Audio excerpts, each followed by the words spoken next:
Bonjour à tous et bienvenue sur la chaîne Lestat JDR. Et aujourd'hui, je vais vous parler d'un sujet qui me tient particulièrement à cœur, à savoir les musiques et les sons d'ambiance.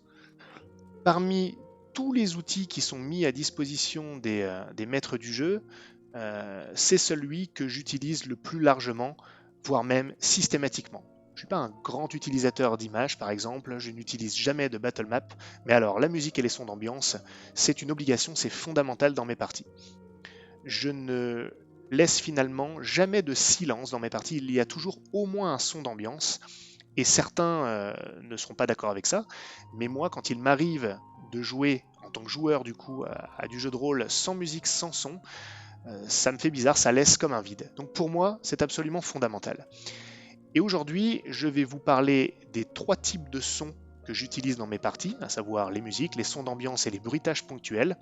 Je vais vous dire comment je les utilise et également comment je m'organise, comment j'organise mes listes pour que ce soit accessible facilement durant les parties. Alors les musiques d'abord, je les utilise pour des événements, des instants particuliers, des personnages que je présente pour la première fois, les départs du groupe d'un lieu ou leur arrivée dans une nouvelle ville, un nouveau lieu, ou pour des scènes d'action. Les musiques vont souvent avoir vocation à souligner l'impact de quelque chose en particulier, un cliffhanger aussi par exemple, et donc la musique va traduire quelque chose d'actif. Il se passe quelque chose. Un personnage arrive, un événement se produit, etc. Donc au fond, la musique va avoir un rôle pour donner une forme de rythme, souligner quelque chose de marquant qui se produit. Je l'utilise également assez fréquemment pour souligner la description d'une ville ou même d'un nouveau lieu plus généralement. J'aime beaucoup faire ça, mettre une musique tandis que je décris la ville. Ça me permet de décrire l'esthétique de la ville, peut-être donner un brin d'histoire et de contexte. Tout ça soutenu par la musique qui va donner une âme à ce lieu que je suis en train de décrire. Et je fais en sorte que ce soit en lien avec le type de description et d'histoire que je fournis, bien entendu. C'est vraiment très efficace dans ce but-là. J'utilise plus rarement la musique comme musique de fond, justement, c'est-à-dire quand les joueurs font simplement du roleplay, discutent, réfléchissent, interagissent dans un lieu particulier sans qu'il ne se passe quelque chose vraiment de spécifique. Là, effectivement, je trouve qu'il faut faire plus attention dans l'usage de la musique parce que la musique est très puissante et va potentiellement distraire les joueurs quand il ne le faudrait pas. Elle pourrait même devenir lourde si elle est usée trop fréquemment, utilisée trop fréquemment, et donc je ne veux pas détourner l'attention des joueurs.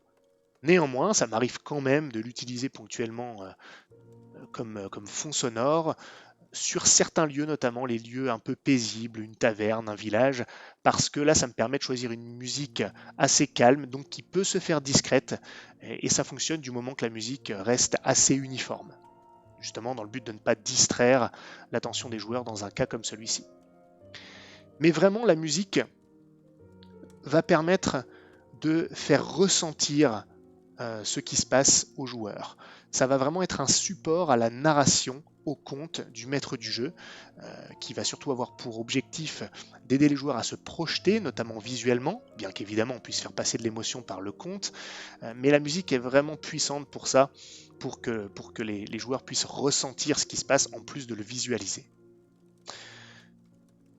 Pour ce qui est effectivement de l'ambiance, comme je le disais, je suis assez prudent dans l'utilisation de la musique, mais je vais préférer les sons d'ambiance.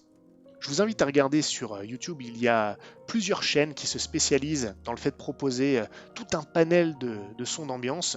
De tête, je pense à Travis Savoie et à Michael Gelfi. C'est absolument formidable, il y a un son d'ambiance pour tout ce que vous pouvez imaginer. Vraiment, c'est de grande qualité, c'est incroyable. Je vous invite à aller regarder ces chaînes, je mettrai les liens en description. Et moi, je puise allègrement dans ces ressources pour proposer des sons d'ambiance qui sont principalement attachés à des lieux pour moi. J'attache ces sons d'ambiance à des lieux et je les lance lorsque les joueurs font du roleplay, interagissent, se baladent, réfléchissent. En gros, lorsqu'il ne se passe pas un événement particulier qui prendrait plus d'importance que le lieu lui-même. Lorsque le lieu est l'élément de décor le plus important et qu'il n'y a pas d'événement, je propose un son d'ambiance. Le son d'ambiance, par opposition à la musique, a cette capacité de se faire oublier. Ça peut être paradoxal, mais justement, il ne va pas distraire le joueur, et il est pourtant important parce que si on le coupe, les gens se rendent compte du manque. Et puis, les joueurs vont aussi se rendre compte de son importance lorsqu'ils vont changer de lieu, lors des transitions. Le fait que le son change va être perçu et aide à souligner les transitions de lieu et donc à donner une impression de mouvement. Ce que j'ai l'habitude de faire, par exemple, c'est dans une ville d'avoir un son d'ambiance de prévu pour les rues de la ville durant la journée, un son d'ambiance pour les rues de la ville durant la nuit et un son par bâtiment important de la ville. Une taverne, une église, une bibliothèque, de sorte que je puisse puiser là-dedans lorsque les joueurs vaquent dans la dite ville. En termes de temps audio, ce sont clairement les sons d'ambiance que j'utilise le plus, car comme je le disais, si vous maîtrisez le volume, ils ont tendance à ne pas déranger et participent quand même à impliquer les joueurs et à les faire ressentir l'atmosphère des lieux qu'ils visitent. Enfin, le troisième type de son que j'utilise, ce sont les bruitages ponctuels. Ça va être un cri de peur, de douleur, des pleurs, des bruits de pas, que ce soit sur un sol dur ou dans la forêt, un grincement, et même un son musical très court, vous savez, pour souligner une tension comme dans les films d'horreur. Et ces bruitages sont vraiment excellents pour surprendre, pour donner un sentiment d'urgence ou pour magnifier l'impact de la survenue d'un événement particulier. Ils vont vraiment attirer l'attention, c'est très puissant. Et justement, c'est donc à utiliser avec parcimonie, encore plus que les musiques, parce que là, le bruitage ponctuel va clairement attirer l'attention du joueur, et si vous les utilisez trop fréquemment, ça va se faire au détriment d'autres éléments qui sont importants. Et en plus de cela, si vous utilisez trop de bruitage ponctuel, eh bien finalement ils vont perdre de leur puissance. Moi je les utilise beaucoup pour le son que font certains monstres, pour souligner leur bizarrerie, vraiment pour surprendre. Et puis il y a deux écoles de MJ où vous pouvez même varier. Il y a les MJ qui préfèrent d'abord décrire un son et ensuite lancer le son. Moi je vous avoue que je préfère ça pour donner un peu priorité au conte et à la description. Mais ça m'arrive aussi de ne rien dire et de simplement lancer le son. Effet garanti, les joueurs vont parfois douter de ce qu'ils entendent et ensuite vous faites la description. Les deux écoles se valent totalement et vous pouvez même varier les plaisirs. Donc les bruitages ponctuels sont très puissants, c'est vraiment un outil formidable, mais à utiliser vraiment avec prudence. Maintenant, lorsque vous jonglez entre ces trois différents sons, avec autant de possibilités, en tout cas comme je le fais moi, c'est-à-dire avec un usage très fréquent, il faut être organisé pour pouvoir accéder à cette bibliothèque de sons de manière simple. J'utilise Roll20 pour gérer mes playlists et j'en ai de trois types. Je vais avoir les playlists de zones. J'ai une playlist par zone connue. Souvent, ça va être des villes. J'ai une playlist pour Brienne-les-Flots, j'ai une playlist pour Contrebois, j'ai une playlist pour Elegia. Donc, le nom de la ville s'associe au nom de la playlist.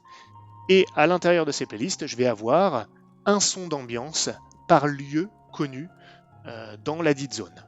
Et comme ça me permet très facilement, quand les joueurs sont dans une zone, d'accéder à la bibliothèque de sons d'ambiance liés aux différents lieux qui composent cette zone. La deuxième playlist que j'ai, là il n'y en a pas plusieurs, il n'y en a toujours systématiquement qu'une seule, que je modifie à chaque fois, c'est la playlist dédiée au scénario en cours, à l'histoire en cours. Et cette playlist, elle est dédiée non pas au son d'ambiance, mais aux musiques.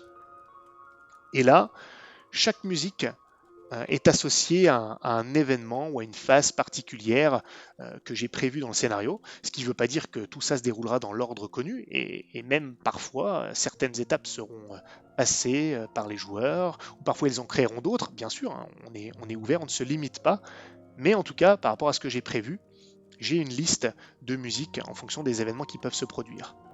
Ça peut aussi intégrer certains bruitages ponctuels, comme des bruits de monstres, comme je le disais, donc je sais qu'ils vont intervenir dans l'histoire en cours. Enfin, j'ai une dernière playlist que j'ai appelé les divers récurrents. Et là, je mets en vrac des sons et des musiques dans lesquels je vais pouvoir puiser sur le moment, justement quand il se passe des choses que je n'ai pas prévues. Et là, c'est très facile pour moi d'y accéder et de lancer le son d'ambiance ou le bruitage ponctuel ou même la musique qui va bien en fonction de ce qui se passe. Alors souvent, je prévois une musique triste, une musique un peu épique, une musique de combat générique, et puis quelques éléments spécifiques à la campagne en cours. Pour vous donner un exemple, dans la campagne des Enfants du Fleuve, eh bien, dans les divers récurrents, j'ai la mélodie du joueur de flûte, qui est un élément central dans la campagne, et donc ça peut sortir plus ou moins à tout moment, donc il faut que je puisse y accéder facilement.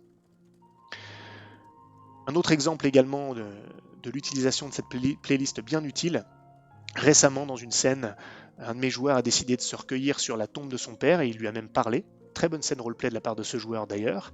Et donc j'ai puisé dans ma playlist, je suis allé chercher la petite musique triste et il a adoré.